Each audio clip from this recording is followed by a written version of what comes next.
Nous sommes à un hospice pour enfants près de Québec au printemps 1920. Cet homme, c'est le juge de paix Aurélien Mayotte. Monsieur Mayotte, partez pas. Je veux retourner chez nous. Chez nous? C'est où ça, chez nous? Monsieur Mayotte, vous pouvez pas nous laisser ici. Je vais venir vous chercher. Aussitôt que ça va être possible. Je vous laisserai pas tomber. Vous pouvez compter sur moi. Allez, les enfants. Les enfants qui l'amènent ici, ce sont des rescapés de l'enfer, les frères et sœurs de la petite Aurore, dont le tragique destin est passé à la légende.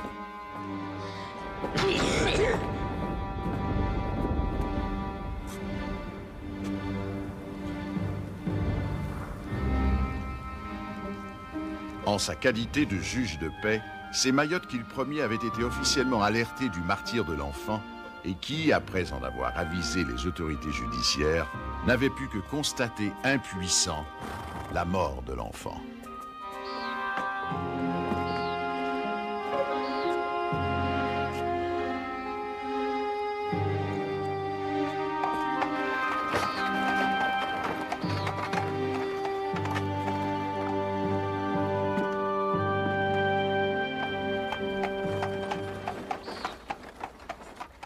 Nous sommes donc à la veille de l'ouverture du procès de la belle-mère de la petite Aurore, Marianne Gagnon. Elle est accusée d'avoir infligé à sa fille le martyre qui entraînera sa mort. Ce fait divers exceptionnel allait bientôt semer la consternation dans l'opinion publique et marquer à jamais le folklore et l'imaginaire québécois.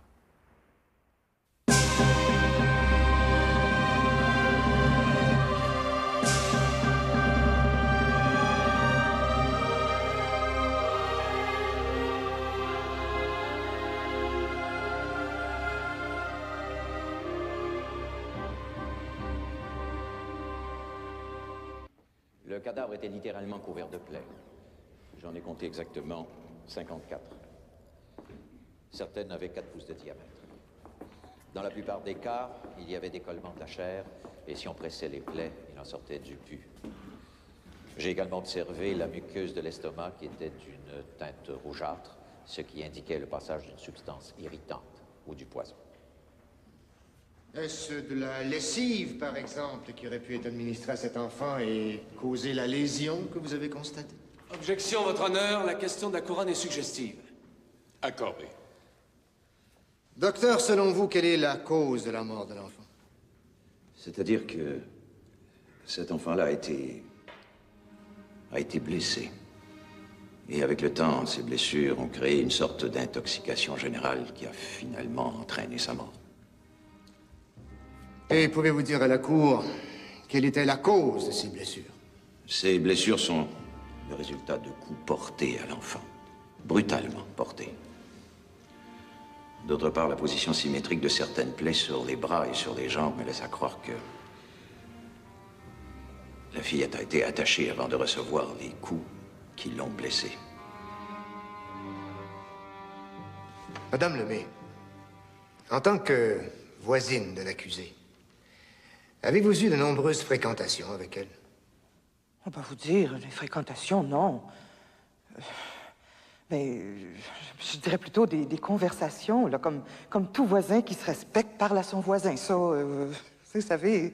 Et lors de ces conversations, de quoi vous parlait-elle?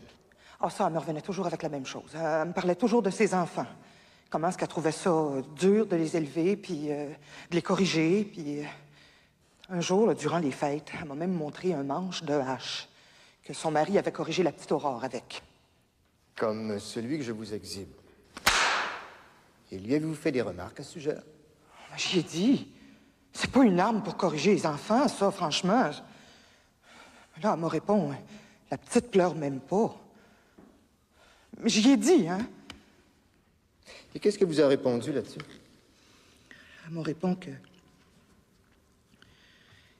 si la petite venait qu'à mourir sans que personne en ait connaissance, qu'elle serait la plus heureuse des femmes, c'est ça qu'elle me répond. Quand je l'ai vue, une vraie pitié, là. Elle avait le visage là, tout marqué, là, tout enflé, avec les yeux tout noircis, là, le tour tout comme noir, jaune, là, puis des gales, puis des bleus partout, puis... Les doigts tout croches. Là, j'ai dit à Mme Gagnon que ça n'avait pas d'allure. Que la petite allait mourir à l'air qu'elle avait là, puis qu'il était plus que temps qu'elle fasse venir le docteur. Qu'est-ce qu'elle vous a dit là-dessus? Elle m'a répondu que on avait juste à téléphoner, là, puis à faire venir des remèdes et puis des onguents, puis que c'était bien en masse. Et vous, qu'est-ce que vous avez fait? Qu'est-ce que vous vouliez que je fasse? Je veux dire, c'était son enfant à elle, là. Oui, mais il y a des limites à ce qu'on peut faire dans un cas semblable. Je savais depuis le début que cette femme-là n'aimait pas les enfants. Elle me l'avait déjà dit. Encore au fait, elle m'en avait parlé. Et qu'est-ce qu'elle vous avait dit? Elle m'a dit des paquets d'affaires, hein? Elle m'a dit que la petite avait tous les caprices du monde, qu'elle était têtue comme pas deux, qu'elle faisait des saloperies partout, qu'elle était impure, même. La première fois que j'ai vu ma tante battre rare, c'était avec un éclat de bois ça de long. Elle l'avait pris dans le pourbois. Et pour quelle raison elle la battait comme ça? Ça, je me rappelle même pas. Une fois, je l'ai vu battre un de ses enfants avec une courroie pour lui faire dire sa prière.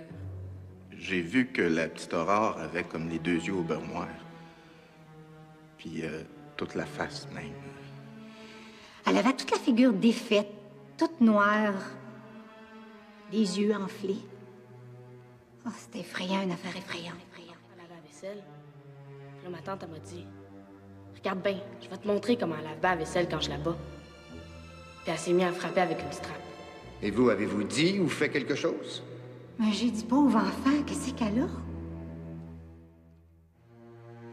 C'est là que ma belle-sœur, elle me répond. Si elle finit par crever, j'en mourrai pas. Puis là, ma tante, elle s'est mise à y fesser d'un genou avec un rondin. Puis moi, ben, je me suis sauvée. Pourquoi? C'est pas à moi d'intervenir. C'est aux autorités. J'ai fini par aller trouver M. Mayotte pour y rapporter qu'il y avait quelque chose qui tournait pas rond dans cette maison-là. Puis que la justice avait affaire à s'en mêler. Parce que sinon, moi, j'y donnais pas cher de sa vie à la petite, hein. Et c'est à Monsieur Mayotte que vous avez confié ça. Et vous, qu'est-ce que vous avez fait? Il y a des limites à ce qu'on peut faire dans un cas semblable. La couronne appelle M. Aurélien Mayotte. Monsieur Mayotte. Excusez-moi. Monsieur Mayotte, reconnaissez-vous l'accusée ici présente? Je connais très bien Madame Gagnon. Et avec son voile comme ça, je peux pas dire que je la reconnais, non? Madame Gagnon, voulez-vous être assez aimable de lever votre voile, s'il vous plaît?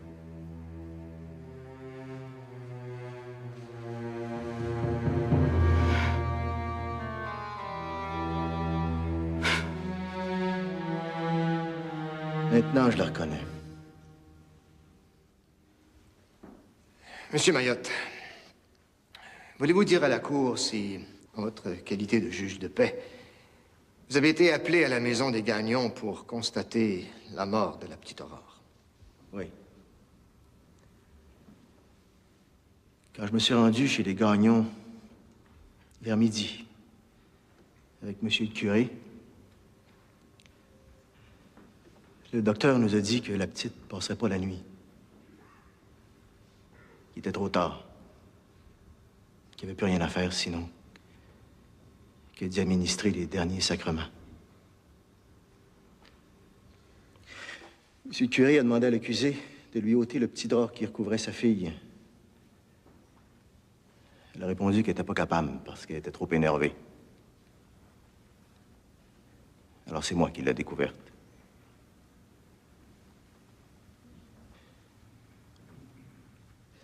C'était vraiment terrible à voir un enfant dans cet état-là.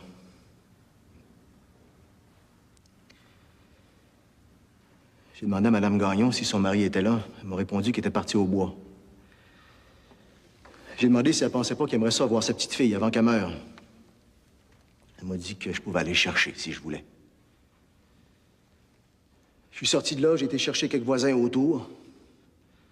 J'en ai envoyé un au bois trouver M. Gagnon, puis les autres, je leur ai demandé de venir constater avec moi ce que je venais de voir dans la maison, pour avoir des témoins, ni plus ni moins.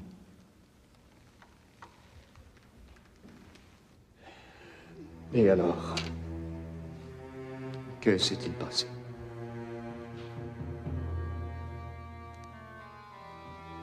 Pas longtemps après avoir reçu l'extrême onction, devant ses frères et ses sœurs, devant son père, qui finit par arriver, devant le docteur puis une bonne demi-douzaine d'autres témoins,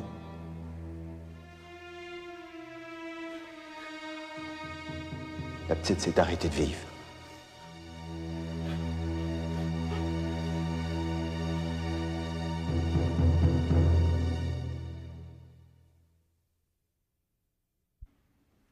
Monsieur Mayotte, c'est bien le 9 février, soit 3 jours avant la mort de la petite Aurore, qu'un de vos concitoyens est allé vous avertir de l'état de santé de l'enfant, n'est-ce pas?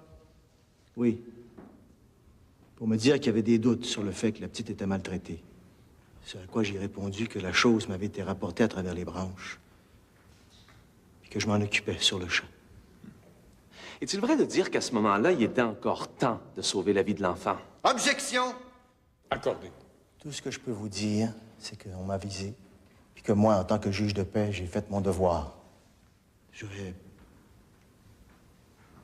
peut-être pu le faire avant, mon devoir. Quand j'avais été mis au courant à travers les branches. Et je pense qu'il est un peu tard pour revenir là-dessus aujourd'hui. Donc, cette journée-là, vous êtes parti pour Québec, aviser les autorités de ces faits-là et leur demander d'envoyer un détective pour faire une enquête, n'est-ce pas? Oui. Mais on m'a répondu que si je voulais demander la police au village, il fallait que je porte plainte personnellement. Comme j'avais aucune preuve, ce que j'ai décidé, ça a été de retourner à Fortierville faire ma propre enquête. Ça n'a pas été possible pour moi de me rendre le jour même, mais plutôt le lendemain. Puis vous connaissez le reste. Monsieur Mayotte, seriez-vous prêt à affirmer que tous les citoyens de Fortierville sont coupables de négligence criminelle dans la mort d'Aurore Gagnon? J'ai rien à vous dire. Monsieur Mayotte, comment se fait-il que personne soit intervenu si tout le monde savait? Oui, on faut pas charrier. Tout le monde est quand même pas complice dans cette histoire-là. Oui, mais vous-même, Monsieur Mayotte, vous sentez-vous personnellement responsable de la mort d'Aurore Gagnon? J'ai rien à vous dire. Compris? Monsieur Gagnon, vous avez dit à mon savant confrère que vous avez épousé l'accusée il y a 2 ans, qu'elle a été dans un état intéressant pratiquement sans interruption depuis lors et qu'elle est en fait dans l'attente d'un nouvel enfant à ce moment-ci. C'est bien ça? C'est ça, oui. Bon. Maintenant, pouvez-vous dire à la Cour si, pendant son état de grossesse, votre femme était la même que d'ordinaire? Oh non, monsieur, elle était même bien différente quand elle était enceinte. Sous quel rapport? Sous le rapport de la malice. On dirait qu'elle était arrêtée. On appelle ça boquer, là. Il fallait pas trop la pousser ou avancer la parole ou la contrarier. Sinon, elle venait hors d'elle-même, puis elle avait tendance à disputer, puis ça venait dur à vivre d'une maison. Ça. Maintenant, dites-moi, le dernier né dont votre femme a accouché, quel âge a-t-il maintenant? Une dizaine de mois. Ah, c'est donc dire que votre femme, depuis son dernier accouchement, il y a à peine 10 mois, est à nouveau tombée enceinte tout en ayant à sa charge 3 autres enfants, c'est-à-dire ceux de votre premier et de votre deuxième mariage. C'est bien ça? C'est ça, oui. Y avait-il une femme engagée à la maison pour aider votre femme dans toutes ses besognes? Il aurait peut-être dû, mais c'était pas le cas. Il y avait donc personne, quand vous étiez parti au bois, à l'ouvrage, du matin jusqu'au soir, pour l'aider à s'occuper de la maison, de la ferme, à élever les enfants? C'est ça? C'est ça, oui. Je vous remercie. J'ai plus de questions. La couronne appelle Georges Gagnon.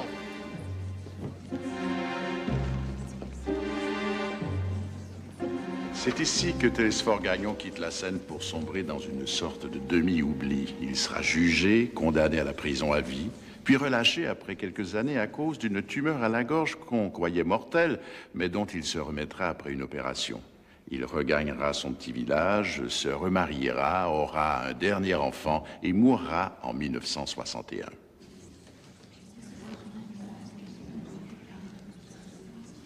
Peux-tu nous dire, Georges, ta petite sœur, avant de mourir, est-ce qu'elle était malade? Oui. Et saurais-tu nous dire qu'est-ce qu'elle avait, au juste? C'est parce que maman faisait rien que la fessée. Tu l'as vue faire? Oui, souvent. Je l'ai vu l'attacher avec un câble après la table. La fesser juste à temps qu'on n'en peut plus. C'est arrivé bien des fois. C'est même arrivé qu'elle faisait pas rien que la fessée, mais qu'elle a brûlé avec. Et comment s'y prenait-elle? Elle attachait Aurore pareil après la table avec un câble.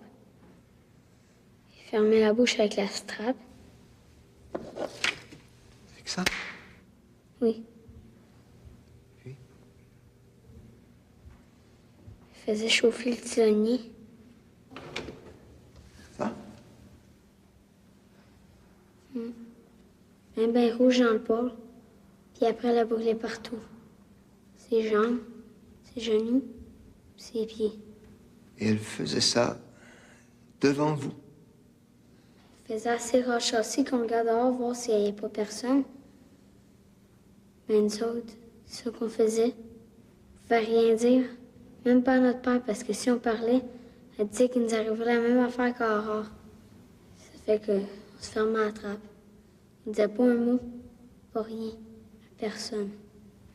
Elle a même frappé sa tête avec le tisonnier. Aurore est venue la tête toute enflée. Ça sentait mauvais. Ça sentait le brûler.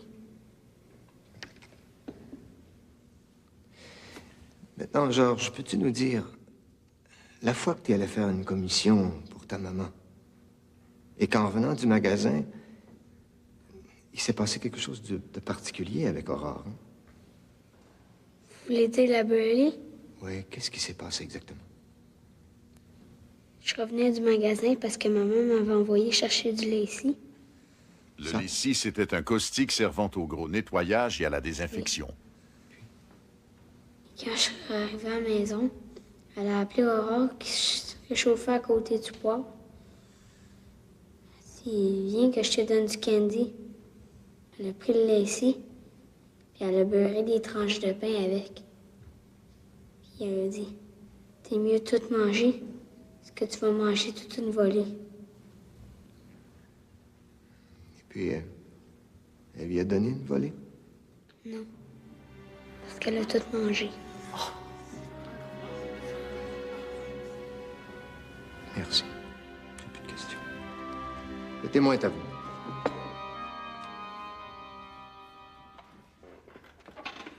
En mettant la main sur l'Évangile, mon petit Georges, as-tu bien compris ce que tu faisais? Tu sais ce que c'est qu'un serment, n'est-ce pas? Oui, puis j'ai dit la vérité. Contre ta mère? Contre ta propre mère? C'est pas ma mère. Ma mère à moi est au ciel.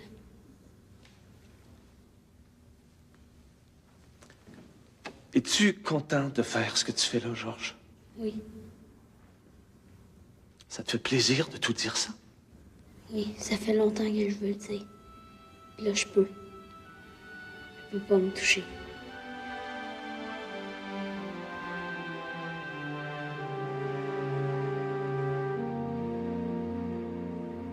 Mademoiselle, quel âge avez-vous? 12 ans. Aurore était votre petite sœur, n'est-ce pas? Oui. Mademoiselle, pouvez-vous parler plus fort? Oui, monsieur. Pendant les mois qui ont précédé la mort de votre petite sœur, voulez-vous nous dire s'il s'est passé quelque chose de particulier avec Aurore à la maison? Oui. Ma mère a commencé à maganer. À me battre presque tous les jours. Avec des éclats de bois. Avec la strap. Puis avec une arc. Puis elle donnait pas de lit pour se coucher.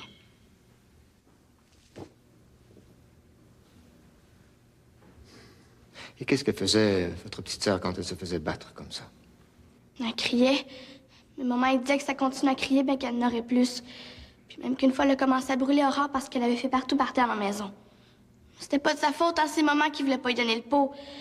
Elle disait que c'était pour y faire pénitence. Puis quand elle l'a laissé sortir dehors, mais il donnait rien pour se mettre d'un pied. C'est pour ça qu'elle a brûlé. Mademoiselle, est-il déjà arrivé que votre petite sœur ait fait ses besoins sur les habits de votre père? C'est pas rare qu'il faisait ça. C'est maman. Vous avez vu votre mère faire ça? En prendre et en mettre dans les habits de votre père? Oui. Une fois. Elle a mis les saletés dans le chapeau d'Aurore pour des habits du dimanche de papa. Puis elle a dit, va voir qu'est-ce qu'elle a fait de ta belle grande-fille en haut, là. Il est pas allé. Ça fait qu'elle a envoyé Aurore chercher le capot. Elle lui a fait montrer. Il a sacré. Il a pris le fouet puis il l'a battu. Et comment il s'y prenait? Il attachait un mets dans le dos puis il abattait en haut avec un fouet de 2 pieds de long qui servait pour les chevaux.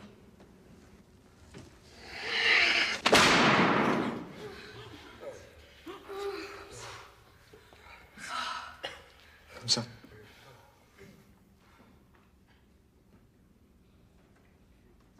Le témoin est à vous.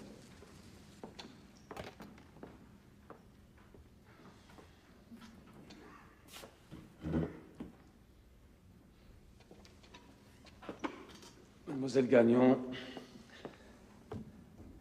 est-ce que vous savez ce que c'est qu'un serment? Oui. Et qu'est-ce que c'est? C'est prendre Dieu à témoin de la vérité de ce qu'on dit. Et à Sainte-Philomène, dans votre déposition, vous avez pris Dieu à témoin de la vérité de ce que vous disiez quand vous avez dit que votre mère n'avait jamais battu votre petite sœur. Oui ou non, vous vous rappelez pas de ça?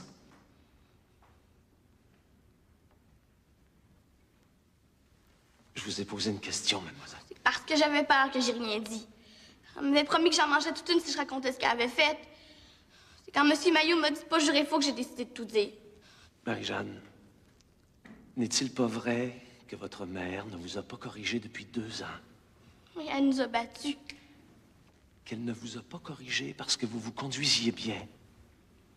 Ou si elle vous a battu, c'est parce que vous le méritiez?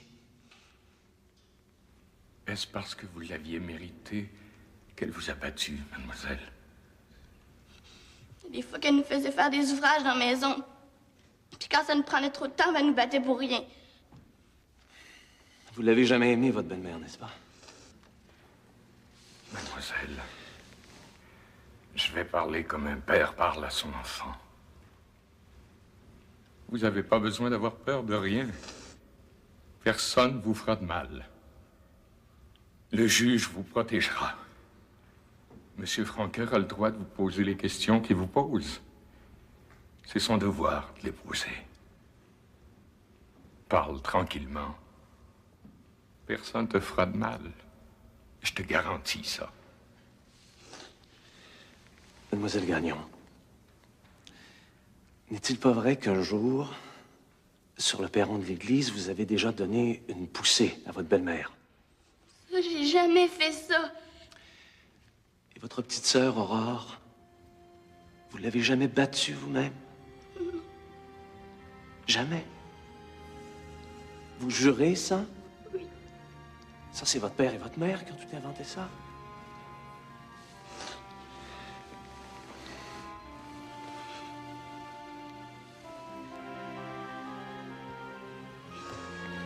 Vous voulez pas répondre à ma question? Je suis fatiguée, monsieur.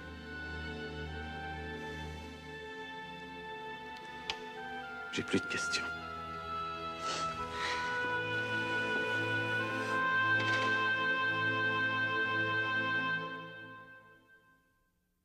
Votre Seigneurie, mon prochain témoin est le propre fils, le fils biologique de l'accusé. Cependant, étant donné son état de santé, il est retenu à l'hôpital Saint-Louis-de-France à cause d'une mauvaise grippe. Je demanderai donc à la Cour de bien vouloir se déplacer pour entendre ce témoin.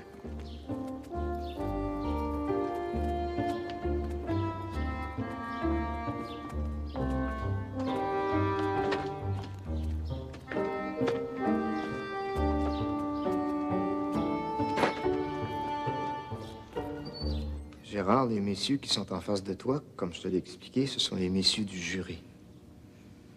Je veux que tu leur racontes, à eux, ce qui s'est passé le matin qu'Aurore est morte. Le matin qu'elle est morte, elle pleurait rare dans le champ. Elle disait que ça lui faisait mal, ses gammes. Que ça grattait.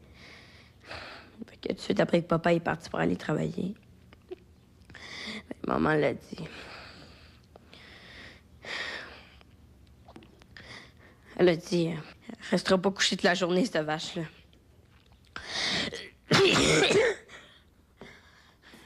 Après, elle a monté en haut en disant, t'es mieux de redescendre si t'as pas envie que je t'envoie dans les escaliers.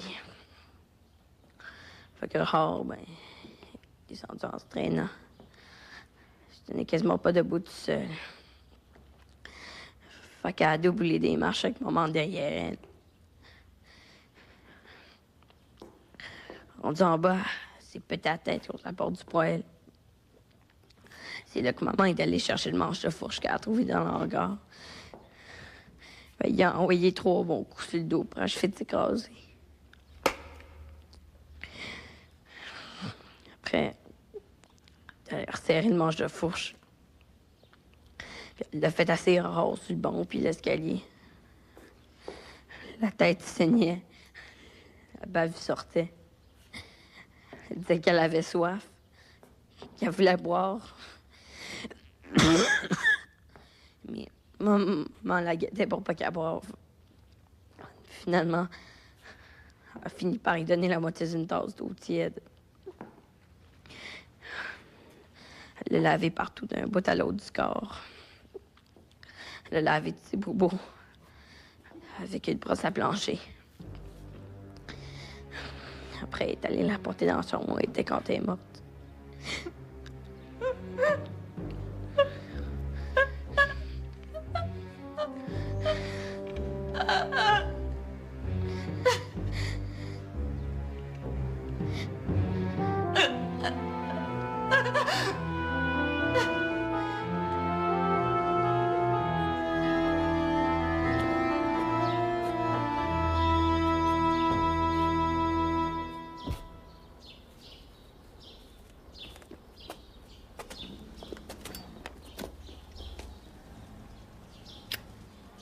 Qu'est-ce que vous allez faire devant des faits aussi accablants? Qu'allez-vous plaider, maître Franqueur?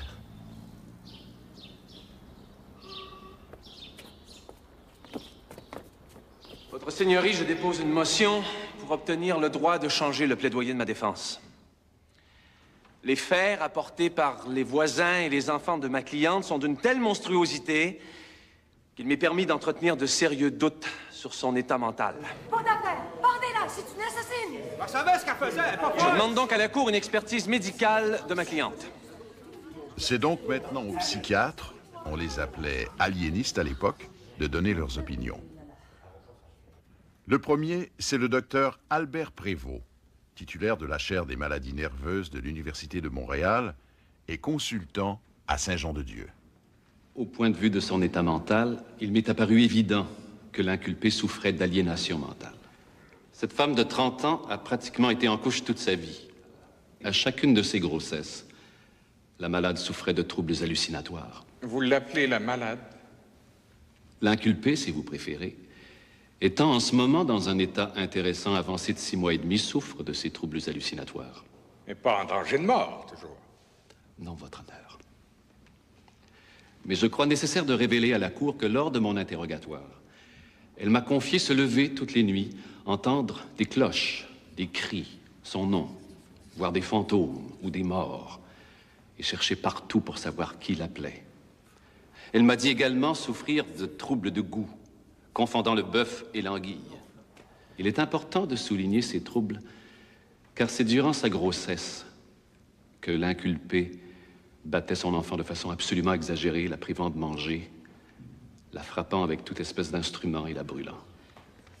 Ces comportements me font conclure qu'elle était très instable et très variable et que son état de débilité mentale s'aggravait à chaque fois qu'elle était enceinte. Merci.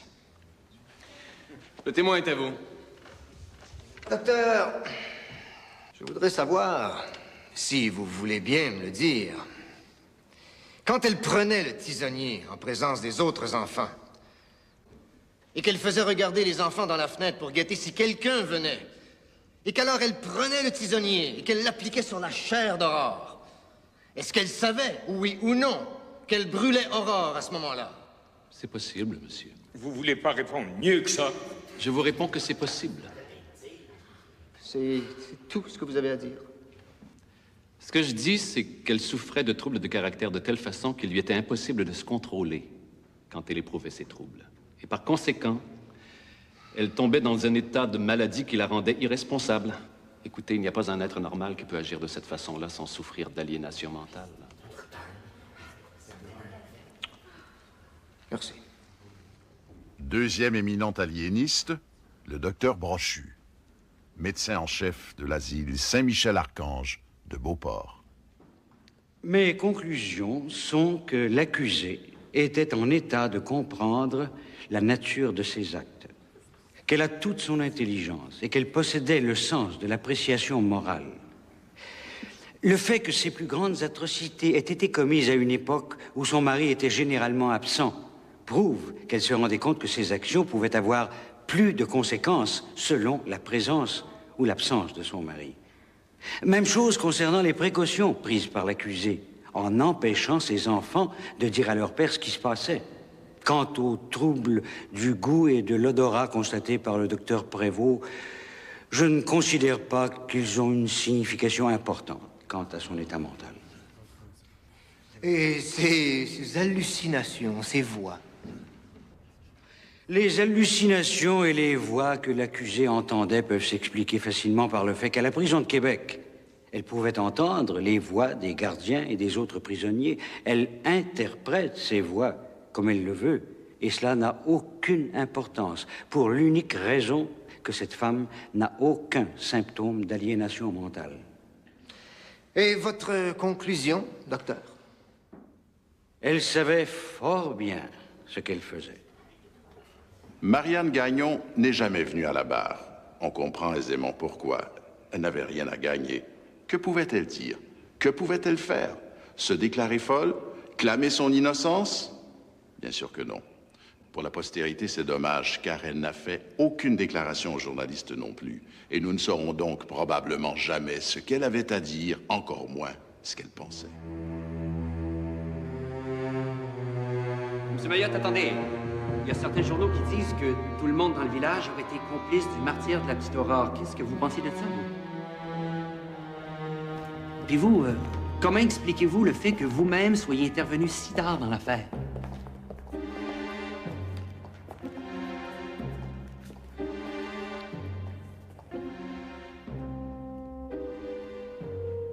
Depuis le début du procès, il y a une question.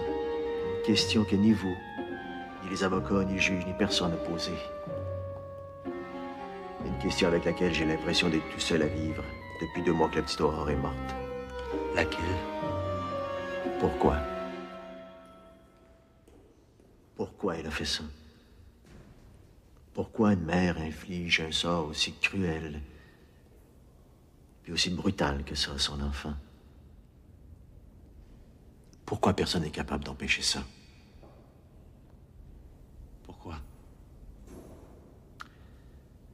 Parce que cette femme-là, c'est pas une femme, monsieur. Parce que cette femme-là, c'est le mal. Le mal était parmi nous, monsieur, sous les traits de cette femme-là. Pendant des mois, elle nous a tous hypnotisés, paralysés, apeurés dans le silence, qui a fini par tuer la petite Aurore. Arrivé à faire taire tant de monde. Toute une famille, tout un village. Puis assassiner une enfant à petit feu. Dans un grand silence. C'est pour ça que j'ai demandé qu'elle lève son voile quand je l'ai revue l'autre jour en venant témoigner. En fait, c'était pas tant pour la voir, elle, que pour soutenir les yeux du mal, bien en face. Comme j'aurais pu le faire quand il était encore temps.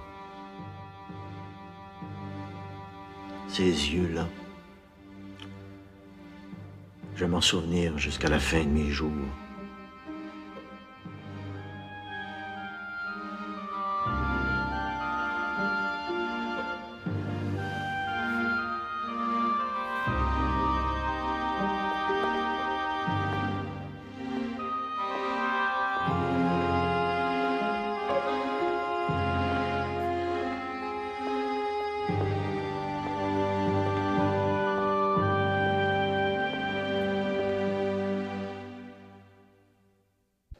Messieurs les jurés, vous avez devant vous une cause pour le moins inusitée.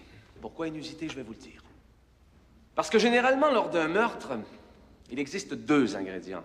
D'abord, un mobile. Un assassin a généralement une raison de tuer. La cupidité, la rage, la passion.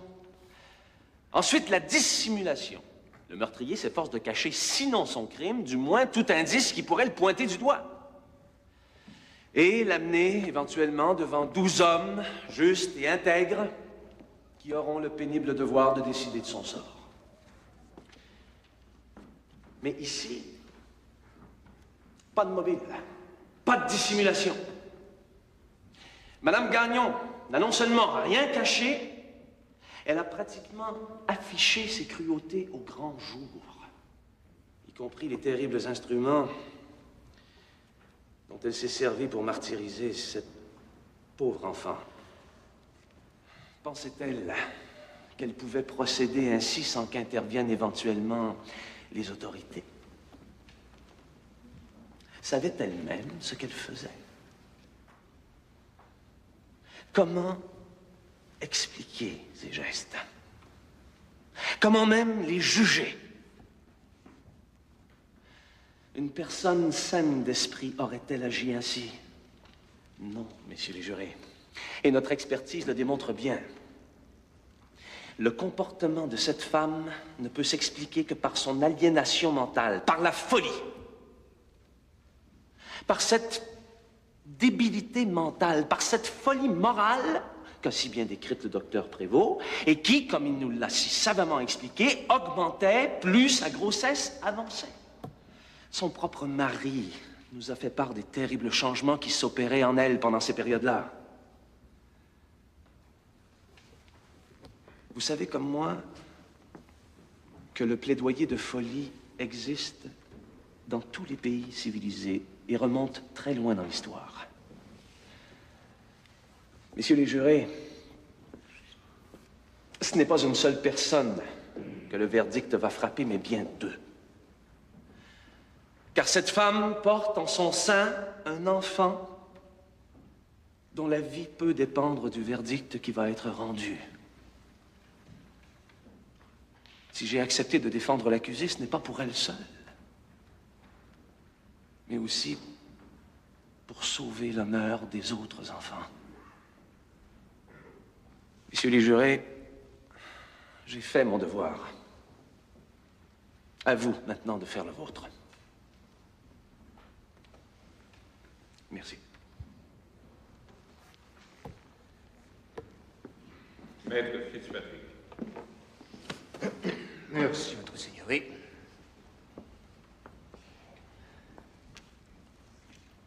Messieurs les jurés, vous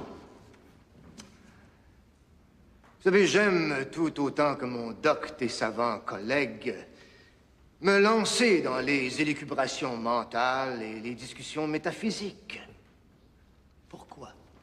Pourquoi un être humain se comporte-t-il d'une façon et un autre différemment? Et il me fera sûrement plaisir, un soir, en fumant une bonne vieille pipe, en discuter longuement avec le sympathique docteur Prévost, par exemple, et débattre avec lui sa prétention que des actes aussi horribles que ceux qu'on nous a décrits ne peuvent être commis par une personne normale. Je lui ferai peut-être remarquer qu'il y a eu dans l'histoire d'autres crimes aussi épouvantables que leurs auteurs ont expiés sur l'échafaud.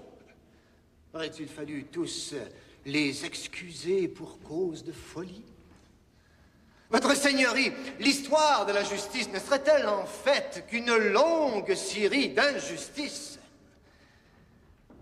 Vous voyez, Les soirs d'hiver, auprès du feu, il est agréable de se lancer dans ce genre de débat philosophique et moral.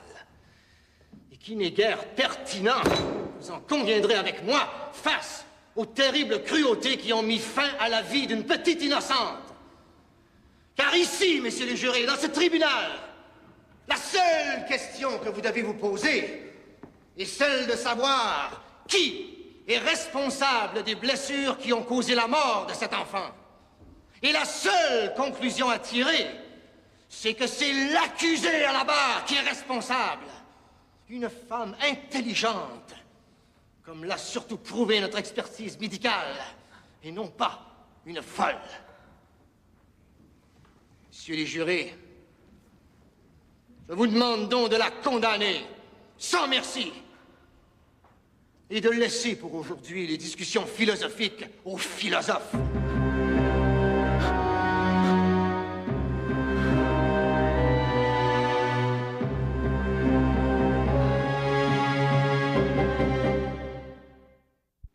Messieurs les membres du jury, l'accusée est-elle folle? C'est la grande question. Elle a quand même pris des précautions pour cacher ses actes. Les enfants ne devaient pas parler. Et tant que les enfants ont été sous la tutelle de l'accusé, ils n'ont pas parlé. Ce n'est que lorsque le juge de paix Mayotte leur a dit de dire la vérité, après l'arrestation de leur mère, qu'ils se décident à parler et à dire enfin la vérité.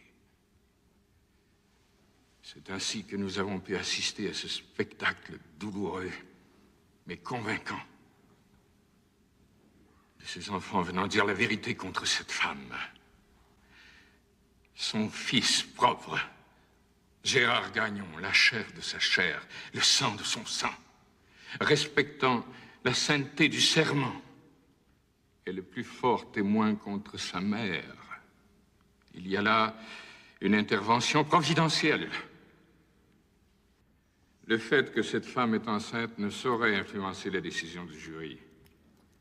Si une femme dans un état intéressant peut commettre tous ces crimes impunément, cela risque de devenir très dangereux.